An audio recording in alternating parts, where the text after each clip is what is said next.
E mais uma vez ele fala, né?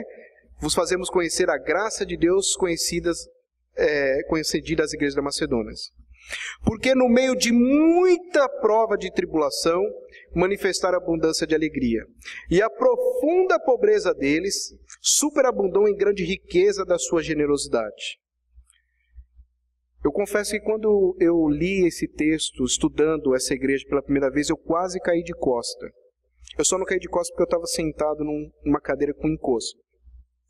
Porque se vocês perceberem, as duas características que é mostrada dessa igreja aqui no texto são exatamente as duas justificativas mais usadas por aqueles e pelas igrejas que não querem assumir o compromisso na obra missionária.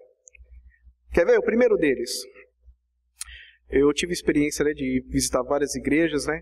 E teve uma situação que foi muito engraçada. O pastor disse assim, olha, não tem como nós ficarmos de fora.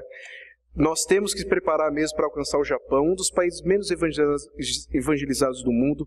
Mas, reverendo, chega aqui no canto, eu quero falar um negócio com o senhor. Olha, não é má vontade. Mas sabe o que é? O senhor veio no momento errado. E eu pensei comigo, a culpa é minha. Porque a nossa igreja está passando agora um momento muito terrível. Eu vou até abrir um pouco, senhor. Por exemplo, o conselho da igreja, a liderança da igreja está rachado.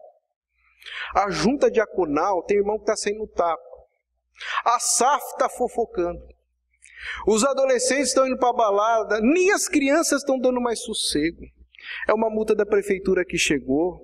É uma reforma que nós temos que fazer. Mas vamos fazer o seguinte. Quando nós resolvermos todos os problemas,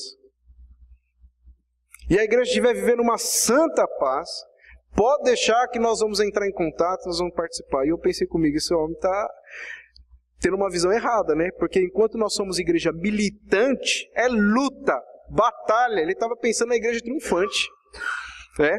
E quando nós olhamos para o texto, nós vemos que essa igreja foi a maior igreja parceira que Deus levantou na vida do apóstolo Paulo, e ela participou mesmo quando estava passando por muita prova de tribulação. Muita prova. Ou seja, tribulações não são justificativas para sermos omissos na obra missionária. Segunda e última característica dessa igreja, mais usada também como justificativa. Olha, nós gostaríamos de participar, mas infelizmente nós não temos recursos. Eu sou pobre. E eu pergunto, você olhou para o texto? Você percebeu o que o texto fala? Porque se essa igreja aqui fosse pobre, ela estaria bem. O texto diz que a situação é pior. O texto diz assim, e a profunda pobreza deles superabundou em grande riqueza da sua generosidade. E a palavra pobre usada aqui, no grego tem dois tipos de palavra pobre, uma para dizer que você não tem o supérfluo e a outra para dizer que você não tem nem o básico. E o que é usado aqui no texto é exatamente esse, que não tem nem o básico. Porque hoje você fala pobre, eu sou pobre por quê? Eu não tenho um carro, não tenho uma casa, né? Não, mas a ideia de pobre aqui é que às vezes lhe faltava até o básico do dia a dia. A visão que eu tive dessa igreja, mais ou menos, seria assim, eles não tomaram o café da manhã, mas estavam agora reunidos pensando, onde nós vamos avançar? Para que ponto nós vamos avançar com o apóstolo Paulo? Eu confesso que quando eu estudei esse texto pela primeira vez, o sentimento que eu tive foi de chorar.